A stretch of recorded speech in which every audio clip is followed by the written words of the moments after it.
Hey everyone, and welcome. Today, we're going to pull back the curtain on the modern economy. We're going to map out the huge, really complex systems that turn raw materials and, just simple ideas into the stuff we use every single day. Let's just kick things off with a basic question. Seriously, just look around you right now. Your phone, that coffee cup on your desk, the car you drive. It's so easy to just take it all for granted, right? But behind every single one of those things is this incredible story of production, efficiency, and a global economic engine that's always humming.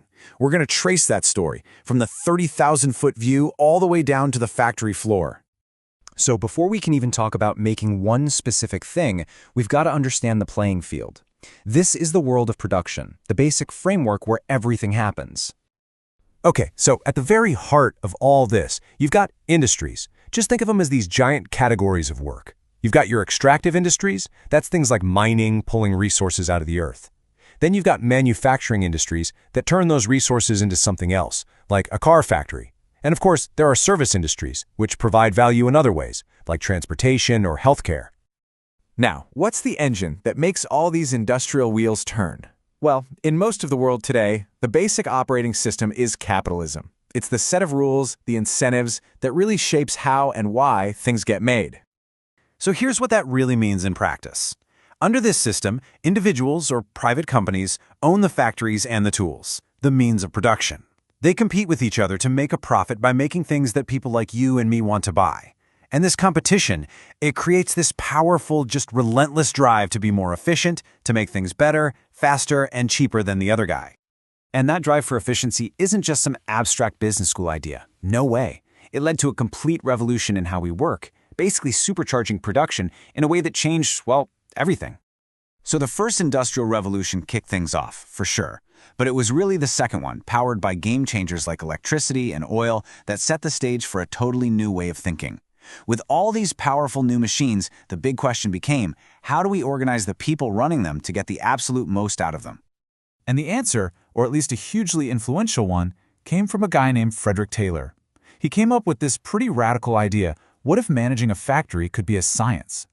His system, which we now call Taylorism, was all about trying to squeeze every last drop of productivity out of human labor by analyzing it like it was a machine. And his method was incredibly systematic. Taylor would literally stand there, observe workers, break their job down into the smallest possible motions, time each one with a stopwatch, and then dictate the single most efficient way to do it. This obsession with standardization, it's the direct ancestor of the modern assembly line. Okay, so we've seen the big economic system and the management theory behind it. Now let's zoom way in. Let's go right inside the walls of a single company that's just trying to make its product. Every company, whether they write it down like this or not, operates on what's called a production function. It's basically the recipe. All it says is, if I put this much stuff in, I'm going to get that much product out the other side. And this formula pretty much sums it up. Don't worry, it's simpler than it looks. Q is just the quantity of whatever you're making, and that quantity is a function, that's the F, of your inputs. T stands for land, which really just means natural resources. L is for labor, your workers, and K is for capital, which is your machinery, buildings, and money. Mix them all together, and you get your product. But of course, making things isn't just about a physical recipe. It's all about the financial one. A company can't survive for long if it doesn't have a handle on its costs. So you've really got two basic types of costs. First are your fixed costs. These are the bills you have to pay no matter what, like the rent on your factory. Then you have variable costs, and these go up with every single item you make, things like the raw materials, the steel you use to build a car. From those two, you can figure out some really important numbers. Total cost, that's simple enough, but companies get really focused on average cost, how much each individual item costs to make, and marginal cost, which is how much it costs to produce just one more unit. These numbers are what help them decide how much to produce to be the most profitable. Okay, just look at this example. As the company makes more stuff, the total cost goes up. That's obvious, but look at that average cost column. It's going down. It drops from $200 per unit to just over $133. This right here, this is what's called economies of scale, and it is the holy grail of production. Making more actually makes each one cheaper because you're spreading those big fixed costs out over more and more products.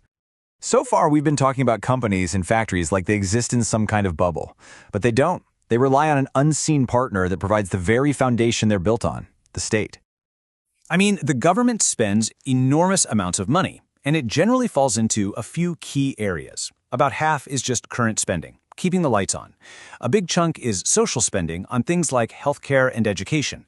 And a really critical slice is capital spending, building the long-term stuff like roads and bridges that businesses absolutely rely on. And where does all this money come from?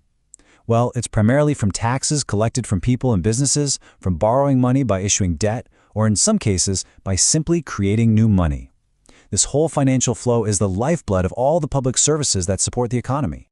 And this is exactly why it matters for our story. A company can't ship its products without public roads. It can't hire skilled employees if there isn't a public education system. And it can't operate at all without the legal system and the general stability that the state provides. The public and private sectors are just deeply, deeply intertwined. All right, let's bring it all back together. From the grand system of capitalism, through the efficiency obsession of Taylorism, all the way down to the cost calculations on a spreadsheet, it all serves this one core goal. This single sentence is the driving force behind the entire world of production we've just walked through. So, we've become incredibly good at the how of making things. Our systems are more productive and efficient than at any other point in human history. But that leaves us with some bigger questions, doesn't it? In this relentless pursuit of efficiency, what's the ultimate why? And who truly captures the rewards from all of it? That's something to ponder. Thanks for watching.